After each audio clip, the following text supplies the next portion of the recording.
அனைவருக்கும் வணக்கம். இன்றைக்கி நம்ம இந்த வீடியோவில் சித்திரை மாதத்தின் சிறப்புகள் என்ன, சித்திரை மாதத்தில் கனி காணுதல் எதற்காக பார்க்கப்படுது, அது மட்டும் இல்லாமல் கனி காணுதல் முறையை நம்ம எப்படி செய்ய வேண்டும் அப்படிங்கிறத பற்றி இன்றைக்கி நம்ம இந்த வீடியோவில் தெரிஞ்சுக்க போகிறோம். வீடியோ ரொம்பவே பயனுள்ளதாக இருக்கும். வீடியோவை கடைசி வரைக்கும் ஸ்கிப் பண்ணாமல் பாருங்கள். நம்ம சேனலை நீங்கள் இன்னும் சப்ஸ்கிரைப் பண்ணலைன்னா மறக்காமல் சப்ஸ்கிரைப் பண்ணிவிடுங்க. வாங்க வீடியோக்குள்ளே போகலாம். பொதுவாக சித்திரை மாதம் முதல் நாளில் பூஜை அறையில் மாப்பழா, வாழை, ஆப்பிள், ஆரஞ்சு போன்ற பொருட்களை வைக்க வேண்டும். அது மட்டும் இல்லாமல் நாம் இந்த சித்திரை மாதம் முதல் நாளில் விசக்கனி காணும் நாளாக கொண்டாடப்படுது. இந்த நாட்களில் ஒரு தாம்பலத்தில் மாப்பழம், பலாப்பழம், வாழைப்பழம், ஆப்பிள், ஆரஞ்சு முதலான பழங்களை வரிசையாக வைப்பாங்க. பாக்கு, பழம், வெள்ளி, தங்கம், மஞ்சள், குங்குமம், பணம் இன்னொரு தாம்பலத்திலும் அரிசி, கல்லுப்பு, பருப்பு, மஞ்சள், வெல்லம் என ஒற்றைப்படையில் 5 பொருட்களை வைத்து கொள்ள வேண்டும். இதில் சில்லறை காசுகள், பூ மற்றும் தங்க நகைகள் அடுக்கி வைப்பாங்க. முதல் நாளே வீட்டு பூஜை அறையில் சந்தனம், குங்குமம் வைத்து அலங்கரித்து பழங்களும் காசுகளும் கண்ணாடியும் பூக்களும் தங்க நகைகளும் கொண்ட தாம்பலத்தை பூஜை அறையில் கோலமிட்டு பலகையில் வைப்பாங்க. அதில் ஒரு முகம் பார்க்கும் கண்ணாடி முன் இருபுறமும் குத்துவிளக்கு ஏற்றி வைத்து விடுவாங்க.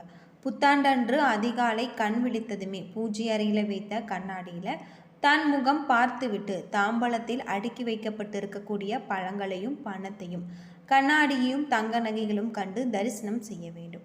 சித்திரை விஷிக்க நன்னாளில் இப்படி கண் விழித்து பார்ப்பதால் கனிகளை போல நம்முடைய வாழ்க்கை இனிமையாக இருக்கும்.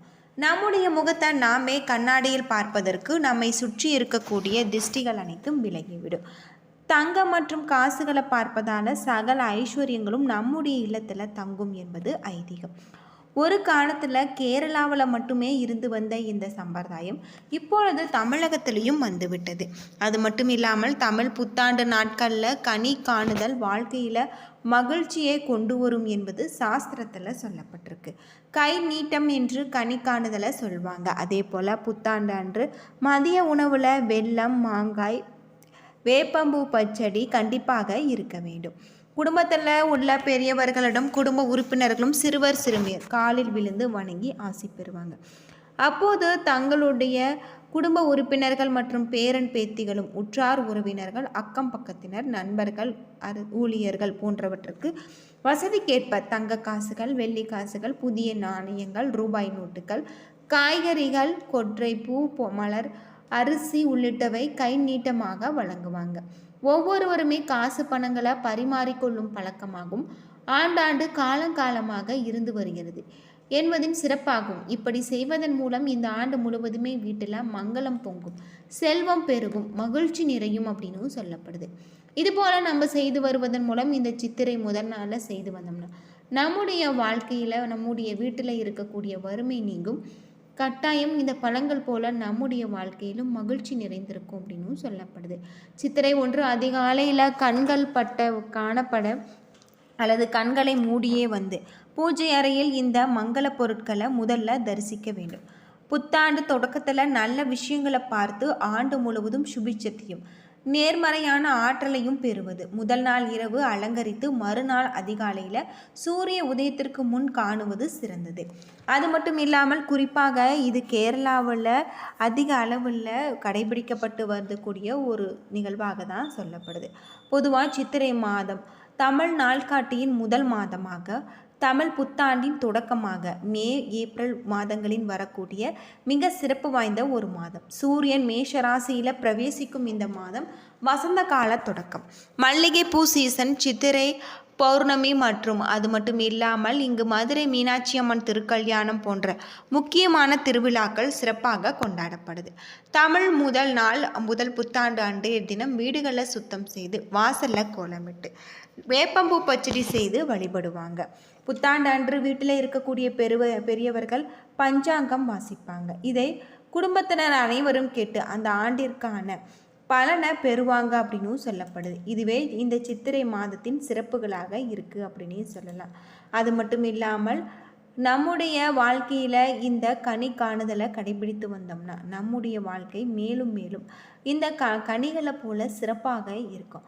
தமிழ் புத்தாண்டில் வீட்டு பெரியவர்கள் பஞ்சாங்கம் வாசிப்பது, அதை சிறியவர்கள் கேட்பது காலம் காலமாக கடைபிடித்து வரக்கூடிய ஒரு முக்கிய நிகழ்வு. இதில் திதியை அறிவதால் திருமகள் ஆசி கிடைக்கும், நட்சத்திரத்தை அறிவதால் வினைகள் அகலும், வாரம் ஆயுள அதிகரிக்கும், யோகம் அறிவதால் நோயற்ற வாழ்வு உண்டாகும், அனுதினமும் கரத்தை பற்றி அறிவதால் காரியம் சித்தியாகும். எனவே தினமுமே பஞ்சாங்கம் படிப்பது அளவற்ற நன்மைகளை நமக்கு தரும். தினமும் படிக்க முடியாதவர்கள் சித்திரை முதல் நாளில் மட்டுமாவது பூஜை அறையில் தீபம் ஏற்றி இறைவனை வழிபட்டு விட்டு அன்றைய தினத்துக்கு பஞ்சாங்கம் குறிப்பாக படிப்பது. வீட்டில் இருப்பவர்கள் கோயிலுக்கு சென்று பஞ்சாங்கம் வாசிப்பதையும் கேட்கலாம். தமிழ் வருட பிறப்பு என்பது அன்றைய தினத்தில் வேப்பம் பூக்களை சேகரித்து புளி வெல்லம் சேர்த்து பச்சடி செய்வது வழக்கம். இனிப்பு புளிப்பு கசப்பு கலந்த இந்த பச்சடி வாழ்வே இனிப்பு கசப்பு கலந்த புளிப்பு கலந்ததுதான் என்பதின் தத்துவத்தை உணரக்கூடியதாக இருக்குது. நாம் செய்யக்கூடிய தவறு யாருக்கும் தெரியாது என்று எண்ணிவிட வேண்டாம். எல்லாவற்றையுமே கவனித்து கொண்டு கணக்கெடுத்து கொண்டிருக்கும் சித்திரகுப்தன் என்பாங்க. இறைவன் அவர் தோன்றியது சித்ரா பௌர்ணமி என்று. அன்றைய நாட்களில் சித்திரகுப்தனுக்காக விரதம் இருந்து எங்கள் பாவக்கணக்கை குறைத்து மேற்கொண்டு பாவம் செய்யாமல் இருக்க வழித்துணையாக இருப்பாயாக என்று நாம் வேண்டிக் கொள்வாங்க. தமிழ்நாட்டில் காஞ்சிபுரத்தில் சித்திரகுப்தருக்கு தனி சன்னதி இருக்குது. சித்ரா பௌர்ணமி என்று இவரது மனைவி கர்ணியாவுக்கும் அபிஷேகம் ஆராதனைகள் திருமண விழா நடைபெறுவது சிறப்பு. தமிழ் மாதம் என்றாலே மதுரை மக்கள் கொண்டாடப்படும் ஒரு நிகழ்வாக இருக்குது. அது மட்டும் இல்லாமல் அந்த மாதம் முழுவதுமே மீனாட்சி திருக்கல்யாணம், அழகர் ஆற்றில் இறங்குவது போன்ற விசேஷங்கள் உண்டு. மீனாட்சி திருக்கல்யாணத்தை காண அண்ணன் அழகர் சகல விதமான ஏற்பாடுகளையும் புறப்பட்டிருக்காரு. அது மட்டும் இல்லாமல் தான் செல்வதற்கு இந்த முற்போக்கான மீனாட்சி சொக்கநாதர் திருமணம் நடந்துவிட்டது என்னும் தகவலை வைகை கரையை அடையும் பொழுது அவருக்கு வந்து சேரும். கோபத்துடன் ஆற்றில் இறங்கி அவர் அப்படியே வண்டியூர் போய்விடுவார்.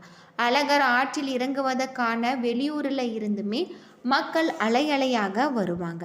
அட்சய திருதி வரக்கூடிய பொன்னான மாதமும் இந்த சித்ரா மாதம்தான். பிரம்மதேவருக்கு தனது சிருஷ்டி தொழிலை தொடங்கியது. இந்த நாட்களை நாம் மிகவும் தர்ப்பணம் செய்வார்கள். அரிசி கோதுமை தயிர் போன்றவற்றை தானமாக கொடுப்பாங்க. சித்திரை சுக்லபட்சம் அஷ்டமியில தான் ஆண்டின் தொடக்கம் அவதரிப்பதாக சொல்லப்படுது. இந்த நாட்களில் அம்பனை போற்றி வழிபடுவதால் சிறந்த பலன்களையும் தெய்வ அனுகிரகத்தையும் பெறலாம். அது மட்டும் இல்லாமல் ஆடல் அரசனை குளிர்விப்பதற்காக இந்த 6 அபிஷேகங்களுக்கு மிக சிறப்பாக நடைபிடிக்கப்பட்டு வருது. அவற்றை சித்திரை திருவிழாவாக கொண்டாடப்படுவதாக சொல்லப்படுது. திருவோணத்தில் நடராஜ பெருமாளுக்கும் அது மட்டும் இல்லாமல் திருநீர் போன்றவற்றை நடைபெறக்கூடிய முக்கியமான ஒரு விழாக்களாக இருக்குது அப்படின்னு சொல்லலாம். காஞ்சி காமாட்சி அம்மன் கோவிலில் அமாவாசை பௌர்ணமி வெள்ளிக்கிழமை, மற்ற மாதங்கள் அது மட்டும் இல்லாமல் மாசி மகா மாதம் மகா பெரியவர் பிறந்தநாள் போன்ற நாட்களில் கோவிலின் வெளிப்பிரகாரத்தில் இருக்கக்கூடிய தங்கத்தேர் உலா வரும். சித்திரை முதல் நாளன்று மட்டுமே தங்கத்தேர் வீதி உலா திருவிழாக்கள் நடைபெறுவது ஐதீகமாக இருக்குது. அது மட்டும் இல்லாமல் இந்த சித்திரை மாதத்தில் இது போல் சிறப்புகள் இருக்குது.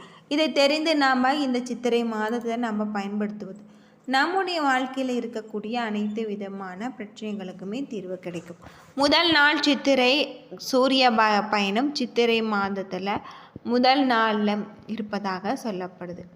அது மட்டும் இல்லாமல் இங்கு பணம் உங்களுக்கு கைக்கு வரக்கூடிய வகையில் ஒரு காலகட்டம் அமைஞ்சிருக்கு. அது மட்டும் இல்லாமல் உங்களுடைய வாழ்க்கையில் இருக்கக்கூடிய பிரச்சனைகள் அனைத்திற்குமே தீர்வு கிடைக்க இந்த சித்திரை முதல் நாள் பயன்படுத்தப்பட்டு வருது. என்ன நண்பர்களே, இந்த வீடியோ உங்களுக்கு பயனுள்ள ஒரு தகவலை தந்திருக்குன்னு நினைக்கிறேன். வீடியோ பிடிச்சிருந்தா லைக் பண்ணுங்கள், ஷேர் பண்ணுங்கள், கமெண்ட் பண்ணுங்கள். நன்றி நண்பர்களே.